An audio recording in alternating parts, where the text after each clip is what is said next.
Hello दोस्तों, कैसे हैं आप सब। आज की हमारी कहानी है दहेज के दस्तावेज। अरे अभी तक तुम लोगों ने दहेज का सामान गाड़ी में नहीं चढ़ाया।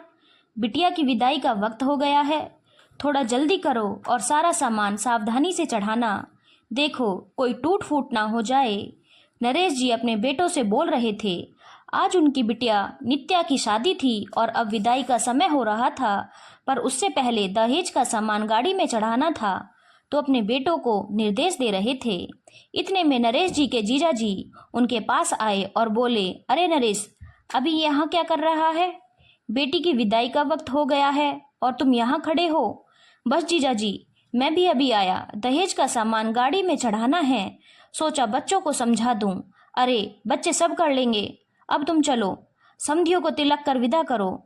वो लोग भी तुम्हारा इंतजार कर रहे हैं कि तुम आओ, तो तुम्हारे सामने ही पड़ले दूल्हे की परिवार की तरफ से दुल्हन के लिए शादी में लाए गए सोना चांदी के गहने, कपड़े, सूखे मेवे आदि जो एक बक्से में रखकर लाया जाता है का सामान खोल सकें। अरे हाँ, चलिए साथ ही चलते हैं, कहकर नरेश जी अपने जीजा जी के साथ ही चल दिए।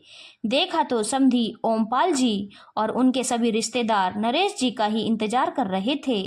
नरेश जी को देखते ही बोले, अरे समधी जी, कहाँ चले गए थे? कब से आपका इंतजार कर रहे थे। अब पड़ले का सामान खोल दीजिए तो अच्छा है, आखिर हम कब से ही बक्से की रखवाली कर रहे हैं।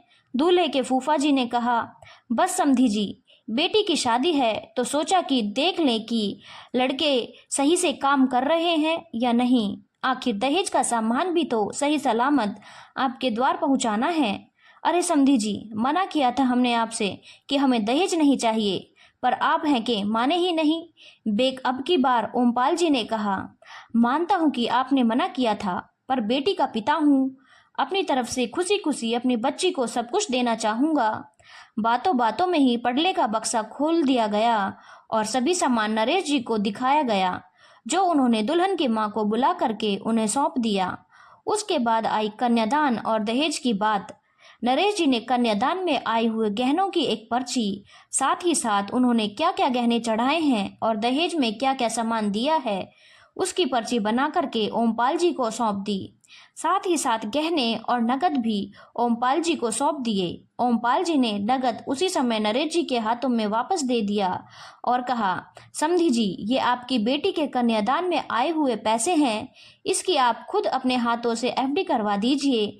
आपकी बच्ची के पैसे हैं, उसी के काम में आएंगे और आपकी तरफ से उसके लिए आशीर्वाद भी हो जाएगा। नरेश जी के परिवार में बैठे लोगों ने दबे मुंह ही सही, लेकिन ओमपाल जी की भूरी भूरी प्रशंसा की। अब ओमपाल जी ने उन दोनों पर्ची को भी देखा और कहा, समधी जी, आप इन दोनों पर्ची पर अपने और अपने कुछ खास रिश्तेदारों के साइन करवा दीजिए। हम भी इन पर साइन कर देते हैं और इसकी एक फोटो कॉपी करवा लीजिए। ओरिजिनल आपके पास रखिए और कॉपी हमें दे दीजिए। सुनकर रिश्तेदारी में कानाफूसी शुरू हो गई।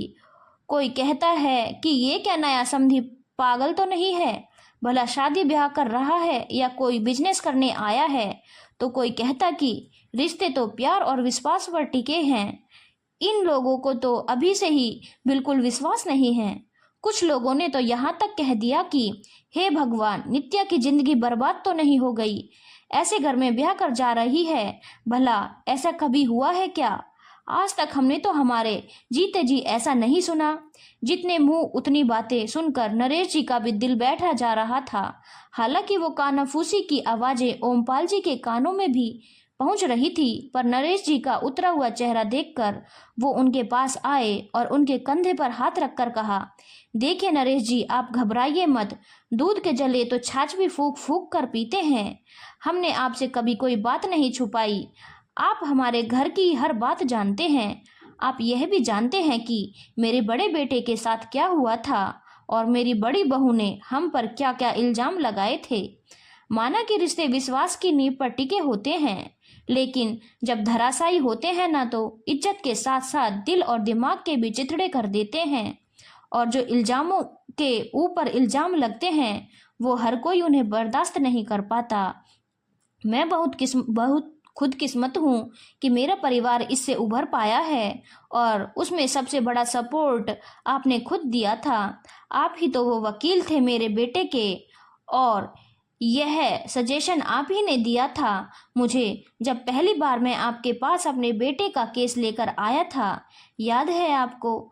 सुनकर नरेश जी मुस्कुरा दिए और उन्हें याद हो आया वो दिन जब ओमपाल जी अपने बड़े बेटे राज का केस लेकर उनके पास आए थे।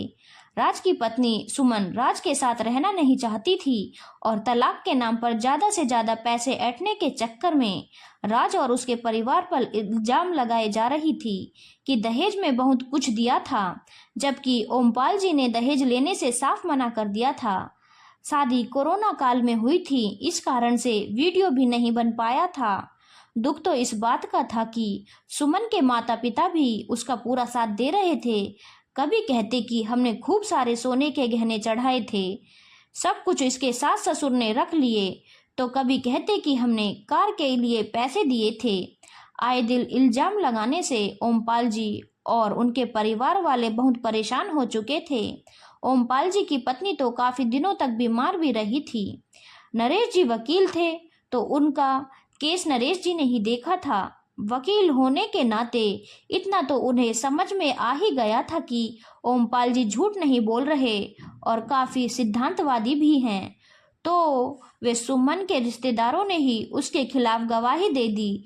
इस कारण से केस सस्ते में निपट गया। उसी दौरान वे ओमपाल जी के छोटे बेटे अमन से मिले और उन्हें अपनी बेटी नित्या के लिए अमन पसंद आ गया।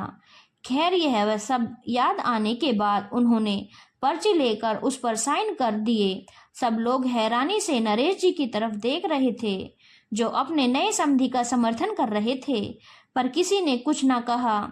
नरेश जी के कुछ खास रिश्तेदारों ने ओमपाल जी और उनके कुछ खास रिश्तेदारों ने पर्चियों पर साइन किए, फिर उनको फोटोकॉपी कराकर फोटोकॉपी ओमपाल जी को दे दी और ओरिजिनल अपने पास रख ली। कुछ देर बाद नित्या की विदाई भी हो गई। दोस्तों, मुझे नहीं पता कि ओमपाल जी का यह फैसला सही था या गलत। पहली चीज तो दहेज लेना और देना गलत होता है, पर माफ करना दोस्तों, यह रीत इतनी जल्दी समाज से हटने वाली नहीं। पर आज की स्थिति को देखते हुए नरेश जी और ओमपाल जी का फैसला बिल्कुल सही लगा।